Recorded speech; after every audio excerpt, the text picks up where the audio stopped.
Vous cherchez un appareil pour chauffer votre maison ou votre appartement? Des radiateurs soufflants au convecteur, il existe différents types d'appareils sur le marché. Je m'appelle Anaïs et aujourd'hui, je vais vous montrer quel appareil vous avez besoin pour chauffer votre maison. C'est parti! Le premier appareil est un radiateur soufflant. Ces appareils compacts sont pratiques pour chauffer rapidement la salle de bain par exemple. Comme ils diffusent l'air chaud par un ventilateur, toute la pièce est rapidement chauffée.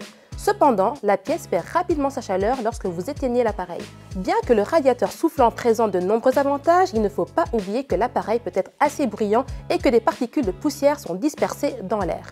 Si vous souhaitez chauffer une pièce pendant une courte période, alors ce radiateur soufflant est idéal. Vous cherchez une solution pour chauffer une pièce plus longtemps? Dans ce cas, un radiateur en céramique est idéal. Étant donné qu'un élément chauffant en céramique n'est pas aussi chaud que celui d'autres systèmes de chauffage, cela le rend plus sûr à utiliser et moins énergivore. En effet, les radiateurs en céramique sont conçus pour ne jamais atteindre une température de combustible. De plus, les particules de poussière ne brûlent pas sur l'élément chauffant, ce qui signifie qu'il n'y a pas d'odeur désagréable et surtout que les voies respiratoires ne sont pas encombrées. Un radiateur en céramique utilise lui aussi un ventilateur qui disperse les particules de poussière dans la pièce et qui génère du bruit.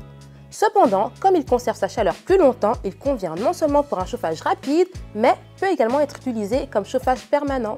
Un convecteur est la variante électrique des radiateurs classiques, au sein duquel la convection est utilisée afin de produire le mouvement de l'air. Cela crée un subtil courant d'air chaud, car un convecteur ne fait pas de bruit.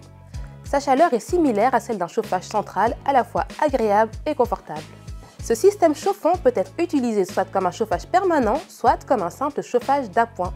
Toutefois, puisqu'il ne fait pas usage d'un ventilateur, il faut un certain temps avant qu'une pièce se réchauffe. Un radiateur à bain d'huile fonctionne à peu près de la même manière qu'un convecteur, si ce n'est qu'il chauffe l'huile circulant dans le radiateur. La chaleur qui en résulte est transmise au métal du radiateur qui le transmet ensuite dans l'air. C'est une version plus efficace du convecteur qui convient parfaitement pour le chauffage à long terme d'une pièce. L'inconvénient? Un radiateur à bain d'huile a besoin d'un peu plus de temps pour monter en température. Ces radiateurs continuent cependant à dégager leur chaleur pendant un certain temps après avoir été éteints. Le dernier appareil que je présente ici, c'est une couverture chauffante.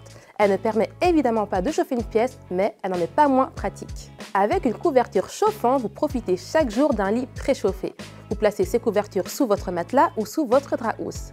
Vous pouvez également utiliser une couverture chauffante sur le canapé, ce qui est très sympa pour une petite soirée Netflix. Vous voulez d'autres conseils pour votre prochain achat? N'hésitez pas à consulter nos autres vidéos et à vous abonner à notre chaîne YouTube. À bientôt!